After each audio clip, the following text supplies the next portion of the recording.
Where did you get that? It's my mother's. Impossible, she died 10 years ago. Who are you? Amelia thought she was just selling bread, until the billionaire opened his door, stared at the necklace on her chest, and suddenly stepped back like he'd seen a ghost. His voice trembled. "Where did you get that?" Amelia whispered, "It's my mother's." The man's face went pale. "Impossible, she died 10 years ago." Then his eyes shifted to Amelia, slow, disbelieving, terrified. "Who are you?" Before we begin, friends, drop a comment and tell us where you're watching from: Boston, Lagos, Houston, Toronto, Johannesburg, or anywhere else in the world. And if you love touching emotional stories like this, please like this video, subscribe, and turn on notifications so you never miss one of our stories. Now, let's begin. The wind was sharp that morning. Not simply cold, not simply wintry, sharp, the kind that bites at the skin like a warning. Boston in January had no mercy, especially not for a child walking alone with a basket of bread in her small hands. But 10-year-old Amelia Brooks walked anyway. Her shoes, 2 sizes too big because someone had donated them to her mother months ago, slapped against the icy pavement. They weren't waterproof, and each step sent a fresh shock of cold through her socks and up her legs. Her sweater was thin, faded, full of tiny holes. Her breath came out in little white puffs that disappeared into the sharp morning wind. She carried a basket lined with a towel. Inside were 3 homemade bread rolls, the last of the batch she'd been trying to sell since sunrise. Her fingers hurt. Her feet hurt. Her chest hurt too, not physically, but emotionally, in a way only a child carrying too much responsibility would understand. That morning, Amelia had watched her mother lying on their worn couch, wrapped in blankets, coughing so painfully it sounded like her lungs were tearing. Her forehead was warm. Too warm. Her eyes looked tired, exhausted in a way Amelia feared. "Mama," she whispered, kneeling at her mother's side, "I'll be back soon. I'll sell these and buy you something warm. Maybe chicken soup from the deli." Grace's voice was barely audible. "Only if you promise to stay safe and stay near. The cold is bad today, sweetheart." "I'll be okay, Mama," Amelia assured softly. "I promise." But promises are easy to make, even when they are hard to keep. Hours passed. The sun climbed into the sky and then began its slow crawl downward. People walked by bundled in coats and gloves, barely glancing at her.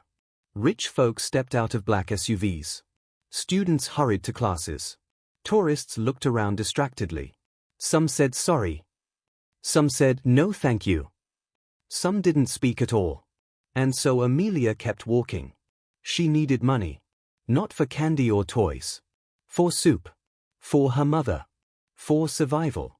By late afternoon, she was shivering so hard her teeth chattered. Her fingers felt stiff.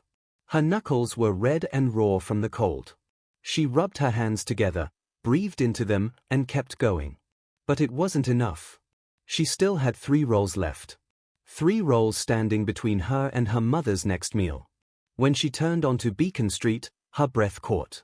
The houses here were enormous. Brownstones with tall windows and polished brass railings. Clean sidewalks. Expensive cars. She had passed this area before but never dared walk this far in. These were the kinds of houses where children never sold bread at the door. But she was out of options. Her feet felt heavier with each step. The cold seeped into her bones and made her vision blur for a moment. She took a deep breath. "Just one more house," she whispered to herself. "Just one more." And that was when she saw it. The biggest mansion on the block. It sat up on a small hill, as if watching over the neighborhood. Tall stone pillars. Huge glass windows reflecting the gray sky. A steep driveway lined with trimmed hedges. A black iron gate, tall as a giant, with elegant twisting designs. The house looked like it was pulled straight out of a movie, grand, cold, quiet. Amelia hesitated. She almost turned around. Almost. But then she remembered her mother's trembling fingers gripping her hand. Her voice. Her cough. Her hunger. And Amelia tightened her grip on the basket. She walked up to the intercom. Her heart hammered in her chest. Her breath shook. Her hand trembled as she pressed the button. A beep. Then static. Then a deep voice, calm, adult, unfamiliar, but not unfriendly. Yes? Who is it? Amelia swallowed hard. Hi, my name is Amelia, she said softly. I'm selling bread rolls. They're warm and homemade. My mom is sick and I'm trying to get money to buy her some food. Would you like to buy one? She closed her eyes, wishing she could disappear. For a moment, there was only silence. Long silence. Too long. Her stomach sank. She stepped back, ready to turn away. Then, click. The gate unlocked. Amelia froze. Slowly, the metal gates parted like a curtain opening onto a stage. A man came walking down the driveway. Tall. Broad shoulders. Dark coat. Black gloves. Hair neatly styled. Eyes deep brown, tired, but not cold. His steps were slow, controlled, thoughtful. He looked like someone used to people stepping aside when he moved. He looked like someone who had power, not loud, obvious power, but quiet, heavy power. This was Nathaniel Hayes. Billionaire. CEO. Tech innovator. Magazine cover figure. But Amelia didn't know that. All she knew was a man was walking toward her, and she prayed he wouldn't yell at her. When he reached her, he paused. His eyes swept over her small shoes, her thin sweater, her red hands gripping the basket. His brows drew together, not in annoyance, but in concern. How much? He asked gently. $2 each, she whispered. I only have 3 left. Nathaniel nodded slowly, his expression softening further. I'll take all 3, he said. Amelia gasped, eyes widening. Ah, really? Yes, he said softly. And, when was the last time you ate? She opened her mouth to lie, to say this morning or something polite. But her stomach growled loud enough to answer for her. Her cheeks flushed red. Nathaniel inhaled sharply, as if the sound physically hurt him. You look freezing, he murmured. Come inside. I'll get the money, and something warm for you to drink. Amelia's instincts pulled back. I can stay outside, she whispered. No, his voice was gentle but firm. Just inside the door. You don't have to go far. I don't want you standing in the cold another second. His tone wasn't harsh. It wasn't demanding. It was protective, and it surprised Amelia. She hesitated, then nodded. Nathaniel opened the massive front door and guided her in. Inside, everything was silent. Too silent. The foyer was enormous, marble floors that gleamed like ice, a sweeping staircase, huge windows, crystal chandeliers. Elegant. Expensive. Perfect. But somehow lonely. A house too big for one person. A house without laughter, without warmth. A house preserved like a museum, not lived in like a home. Wait right here, Nathaniel said gently. I'll get your money and something hot. He set the basket down and walked into the kitchen. Amelia hugged herself, trying to warm her hands. She looked around, trying not to touch anything. Then something caught her eye. Something shiny. Something familiar. A glass display case stood near the base of the staircase. Inside it, on a velvet holder, was a necklace. A gold chain. And a blue opal pendant. Amelia blinked. Then blinked again. Her chest tightened. No, she whispered. She stepped closer. Her breath fogged the glass panel. It was the same necklace. Not similar. Not close. The exact same necklace her mother kept in a small metal tin under the couch cushion. The same teardrop shape. Same gold outline. Same shimmering blue. Same burn mark on the clasp, a tiny brown dot her mother always rubbed with her thumb. Amelia's heart pounded. Her mother's necklace was rare. Unique. Special. Her mother had once whispered. This was part of a pair, but the other one is gone. Amelia stared at the necklace in front of her. She reached a trembling hand out, but didn't touch the glass. Her fingers shook. I've seen this before, she whispered. I've seen this.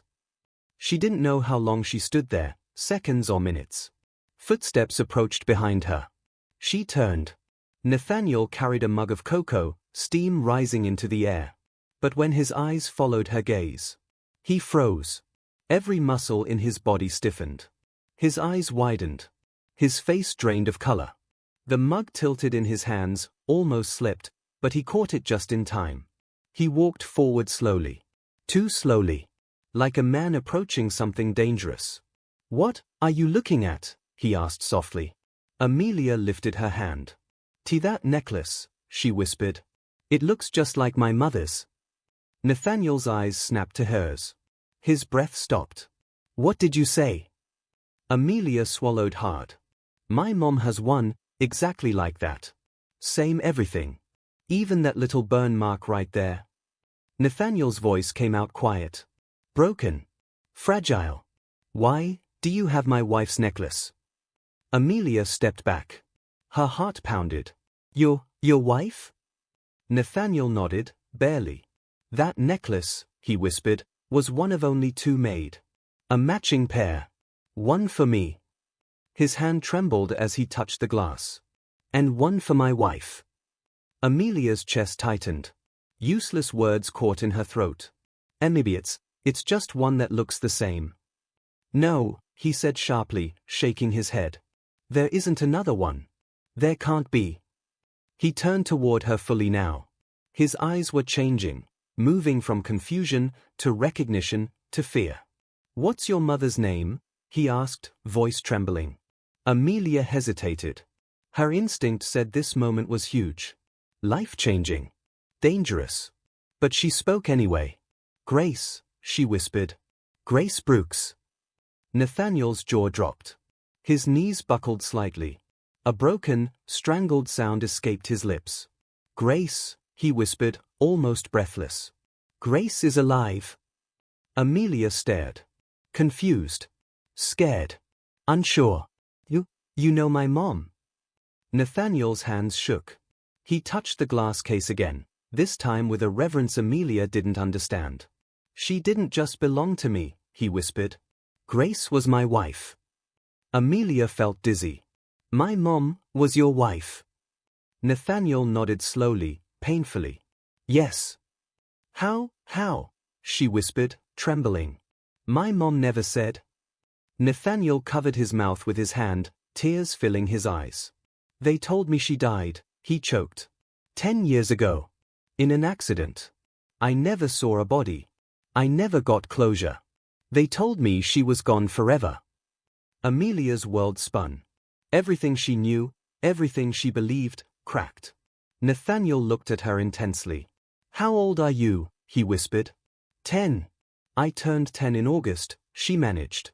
Nathaniel stumbled backward as if struck. He gripped the edge of a table. "Oh God," he whispered. "Oh God." Then he looked at her, really looked. "At your eyes, your face." His voice cracked. I should have known." Tears streamed down his cheeks. He stepped closer. Then dropped to his knees in front of her. "Amelia," he whispered, voice breaking apart. "Do you know who your father is?" She shook her head, tears spilling now too. He died before I was born," she whispered, repeating the story her mother told her. Nathaniel covered his face. "No," he whispered. "Grace, why didn't you tell me? Why didn't you?"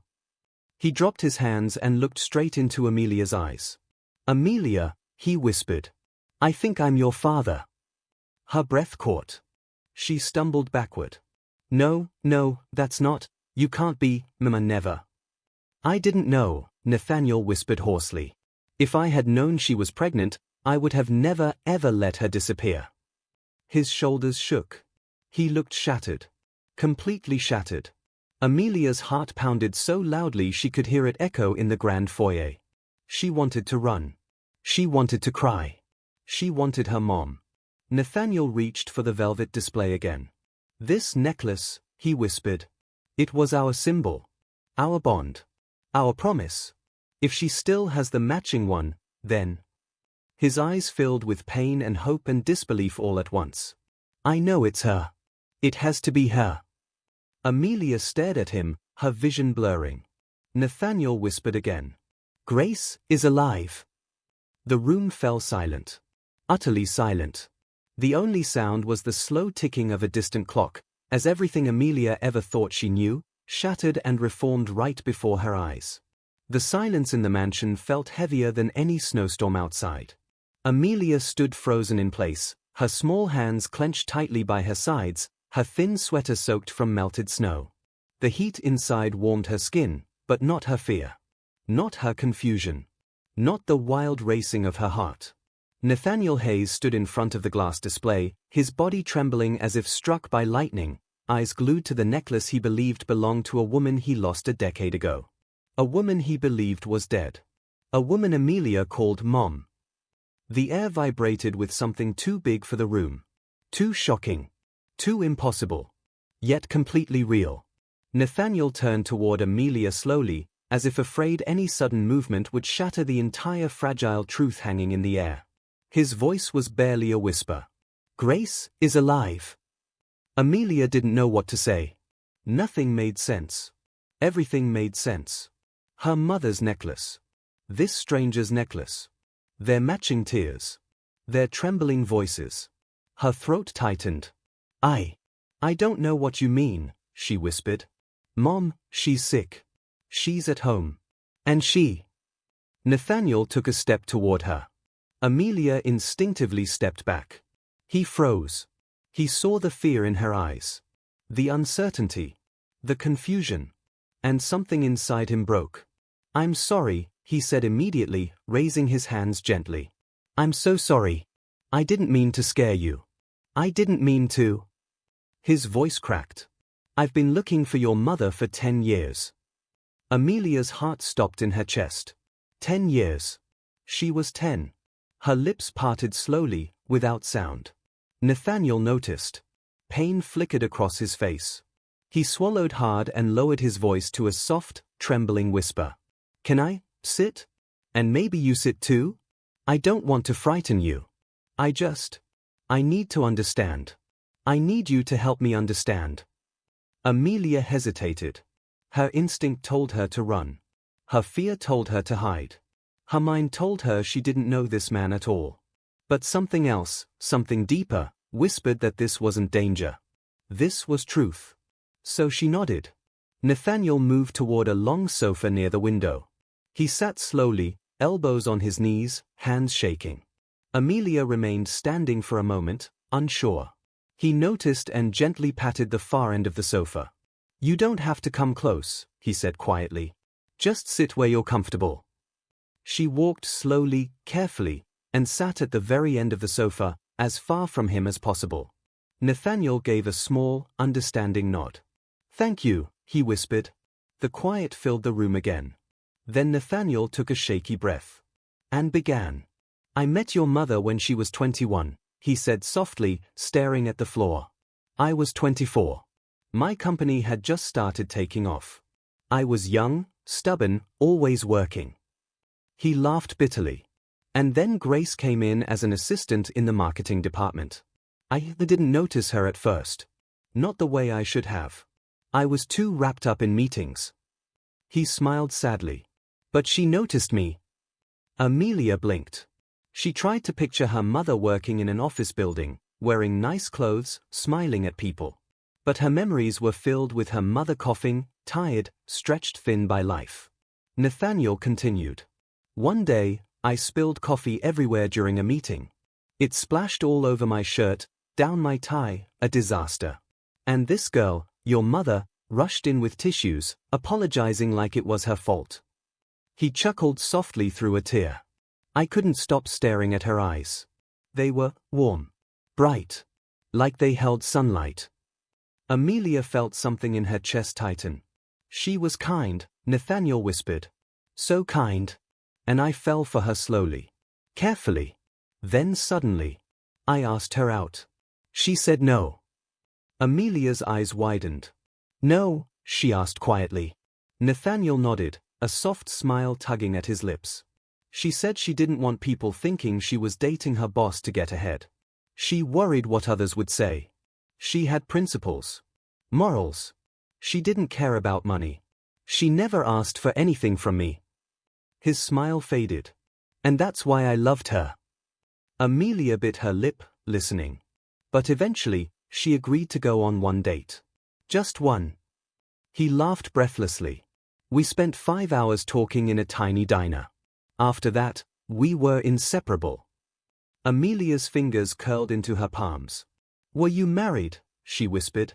Nathaniel's expression broke. Yes, he whispered. We married quietly. Small ceremony. No publicity. No fancy ballroom. Just us. Just love. We didn't tell many people. He exhaled sharply. Especially not my father. Amelia tilted her head. Why? Nathaniel swallowed hard. My father is a controlling man. Powerful. Influential. He believes everything in life should serve a purpose. Should benefit him. Should improve image, reputation, bloodline. He never cared who made me happy. His jaw tightened. And when he learned about Grace, he hated her. Amelia's eyes widened. Hated her? Why? Nathaniel ran a shaky hand through his hair. She wasn't rich. She wasn't connected. She wasn't good enough in his eyes. He wanted me to marry into a wealthy family. Strengthen the brand. The company. The empire. His face darkened. And he knew that with Grace by my side, he couldn't control me anymore. Amelia shifted in her seat, heart pounding. What did he do? Nathaniel's voice grew hoarse. He threatened her. Amelia gasped softly. He told her she was destroying my future. That she was dragging me down. But I didn't care. I told my father I loved her. That she was my family now. Nathaniel's eyes filled with tears. But then, everything fell apart. Amelia leaned forward unconsciously. What happened? Nathaniel closed his eyes, pain streaking across his face. One night, Grace went out to get groceries. There was a storm. The roads were wet. And then... He inhaled sharply. There was a car accident. Amelia's breath caught. Nathaniel continued, voice shaking. The police told me her car skidded off the road. They took her to a hospital. I rushed there. He paused. His voice almost broke. They wouldn't let me see her. They said the damage was too severe. They told me they were doing everything they could. A tear slid down his face. And then, they told me she didn't make it. Amelia's heart twisted painfully. She died, she whispered, voice tiny and trembling. Nathaniel nodded slowly. That's what they told me. I collapsed. I screamed. I begged to see her. They said the body was too damaged. They never showed me. Amelia felt sick. Nathaniel clenched his fists. For years, I mourned her. I built this house in her memory. I made that necklace display for her. I shut everyone out. He looked around the cold, empty mansion. This place is a tomb of my grief.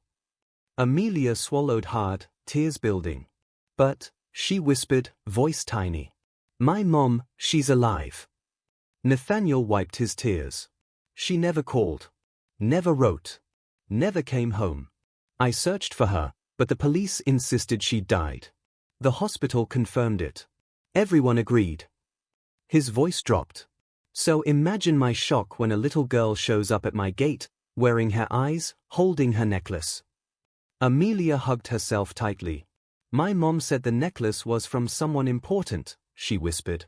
Someone she loved. Nathaniel's heart clenched. She kept it all these years? She never sold it, Amelia said. Even when we had no money. She'd rather go hungry. Nathaniel covered his mouth.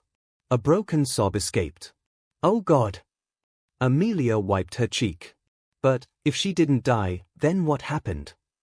Nathaniel shook his head. I don't know. But someone lied. Someone tried to separate us. Someone... His words stopped abruptly. His eyes darkened. He whispered one name. My father. Amelia gasped. You think he lied? Nathaniel stood slowly, fury building beneath the grief. I know he did. Everything fits. Every piece. Every warning. Every threat. He hated Grace. He wanted her gone. He paced, hands shaking. He had the connections. The power. The money to manipulate hospital records, police reports, everything. Amelia trembled. He said you wouldn't want her, she whispered softly, remembering her mother's words. He told her you'd never believe her. That you'd think she was after your money. He told her to disappear. Nathaniel froze. How do you know that? My mom, Amelia whispered. Sometimes she talks in her sleep. She says your name. She cries. I heard her say, your father gave me no choice. Nathaniel's heart shattered completely. Grace, he whispered. Oh, Grace. He turned slowly toward Amelia. His eyes softened again, filling with a different kind of emotion now, protective, fierce, paternal. Amelia, he whispered, voice breaking, do you know how long I've dreamed of being a father? Her breath trembled. She said nothing. Nathaniel knelt again, not too close, just enough to show he meant no harm. Do you know how many nights I prayed for a miracle? Any miracle. His voice cracked.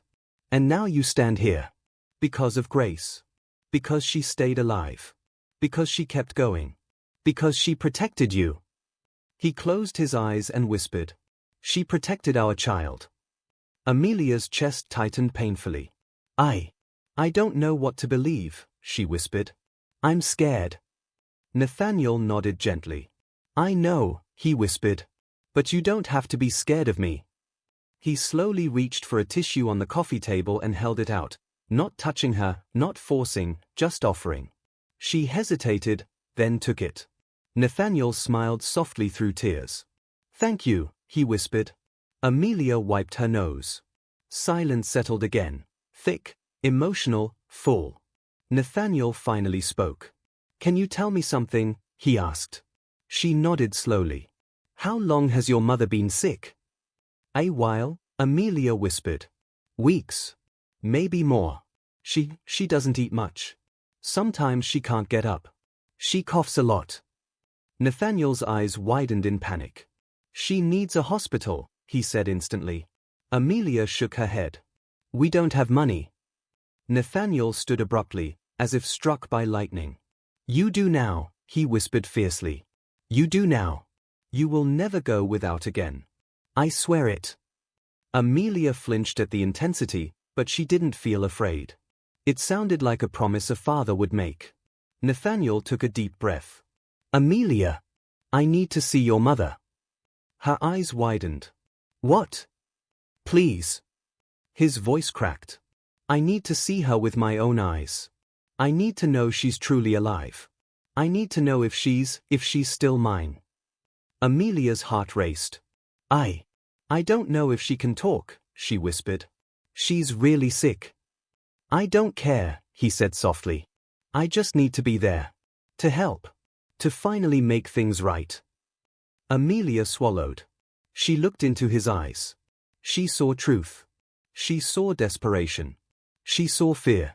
She saw love she didn't understand. And she nodded. Okay. Nathaniel looked like he might collapse with relief. Thank you, he whispered. He stood, grabbed his coat, then paused. His eyes softened as he turned to her. Amelia, before we leave. He motioned to the necklace behind the glass. I want you to know something. She blinked. That necklace, he said softly, was a symbol of our promise. A promise I failed to keep. But Grace, she kept hers. She held onto her love for me. She held onto her memories. And she kept the matching necklace as a reminder of what we had.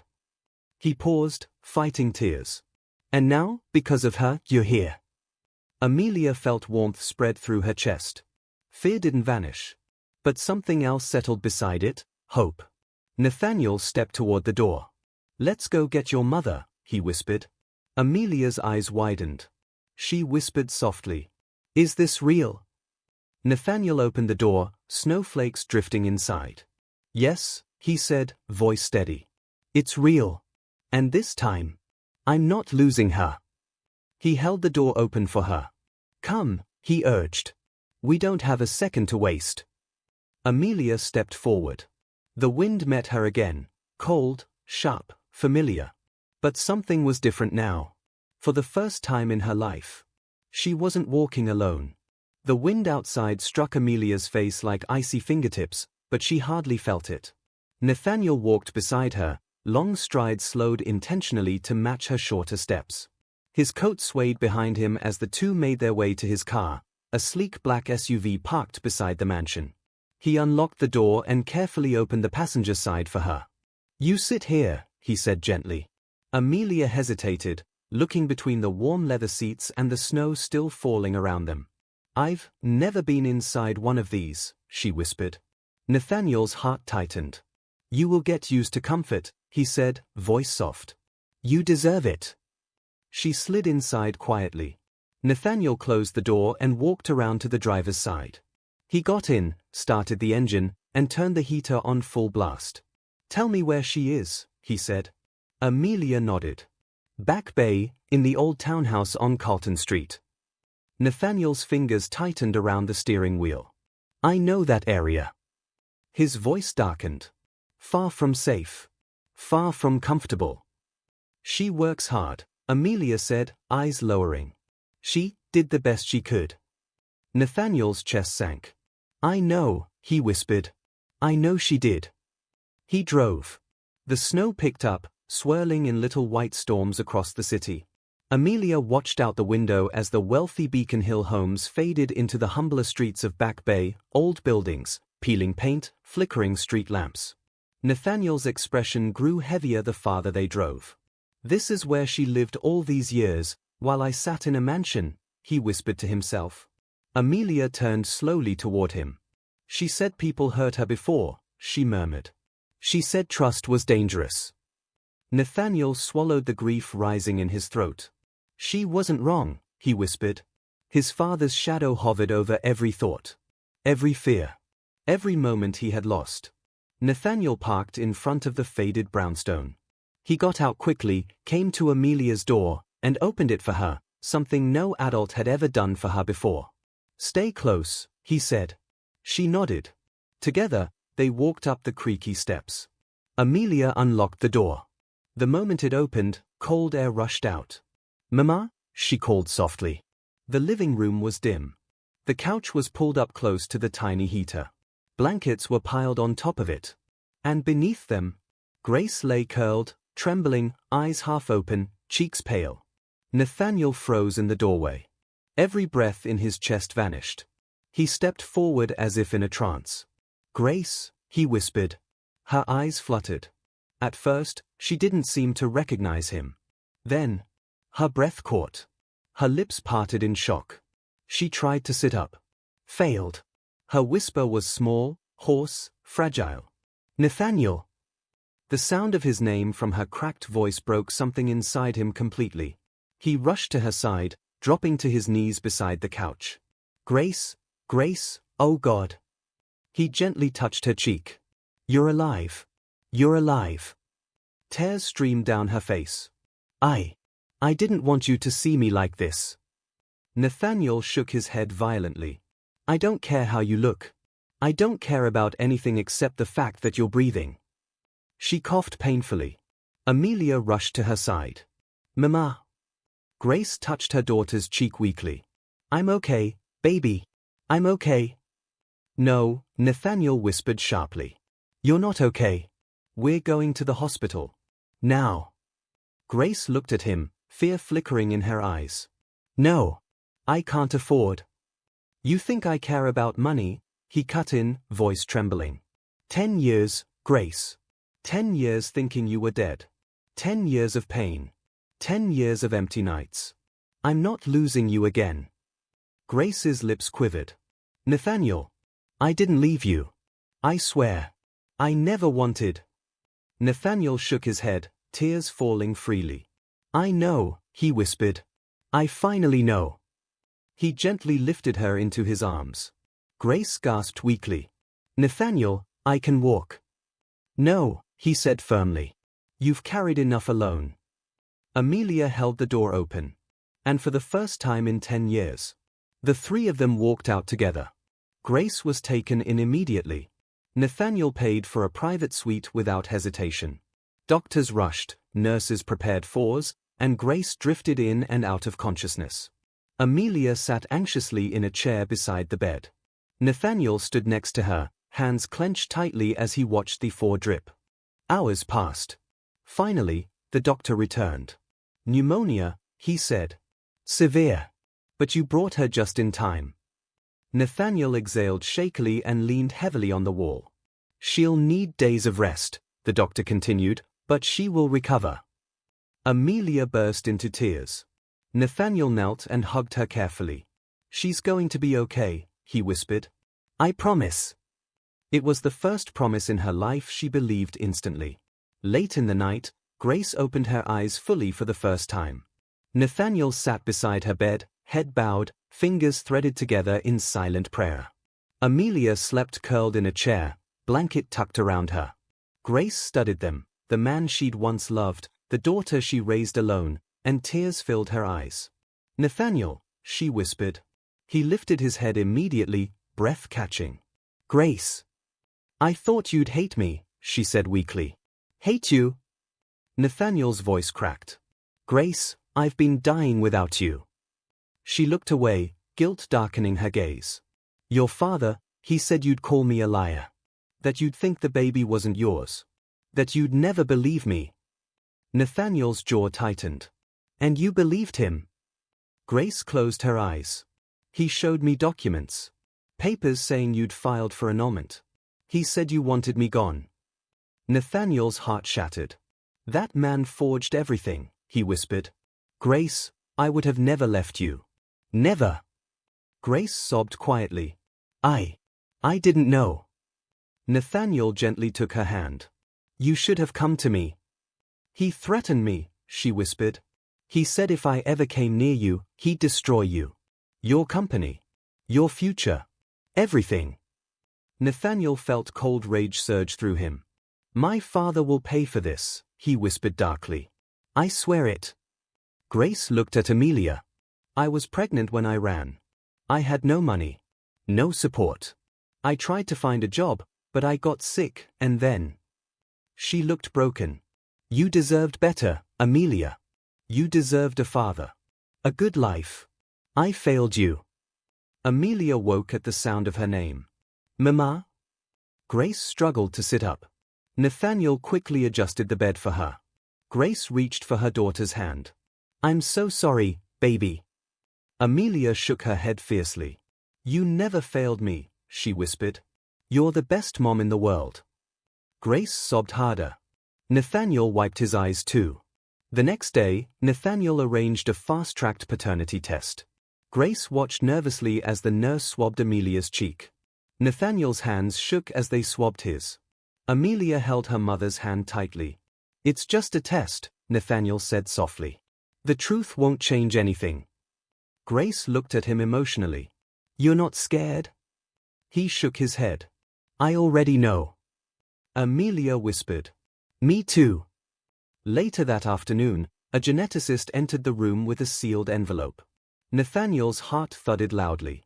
Grace's hand trembled. Amelia's breath quickened. The doctor opened the paper. Looked up. Smiled softly. Probability of paternity, 99.98%. Grace burst into tears. Nathaniel covered his mouth with his hand. Amelia exhaled shakily, eyes glistening. Nathaniel moved first. He knelt beside Amelia and hugged her tightly, gently, as if holding a miracle. My daughter, he whispered. My sweet, brave girl. Amelia hugged him back. For the first time. Grace watched them, eyes overflowing. For the first time in 10 years, her world felt whole. Nathaniel's father arrived at the hospital 2 days later, summoned by a furious son who refused to speak on the phone. The older Hayes walked in with arrogance, expensive coat draped over his shoulders, expression cold. Nathaniel stood tall in front of the hospital's suite door. Why did you lie? He demanded. His father raised an eyebrow. About what? Don't you dare play ignorant, Nathaniel growled. You told me Grace died. The older man shrugged. It was for your own good. Nathaniel stepped closer, anger vibrating in every muscle. You forged documents. Threatened her. Drove her into hiding. You tried to destroy my family. His father's expression didn't change. You were young. Blinded by a nobody. I corrected your course. Nathaniel punched him. Hard. The older man staggered backward, stunned. You will never come near Grace or Amelia again, Nathaniel whispered, voice low and deadly. If you try, I will bring every lawyer I have to destroy you. His father straightened his coat. You're making a mistake. No, Nathaniel said coldly. I'm correcting yours. He turned and closed the door in his father's face. And that was the end of that chapter. Grace recovered over the next week. Amelia never left her side. Nathaniel stayed every night, sleeping in a chair. He brought food. He brought clothes. He brought doctors. He brought warmth. He brought love. Every day, he apologized. Every day, Grace forgave him a little more. On the 10th day, Grace was discharged. Nathaniel drove them back, not to the small townhouse. To the mansion. Amelia gasped when they walked inside.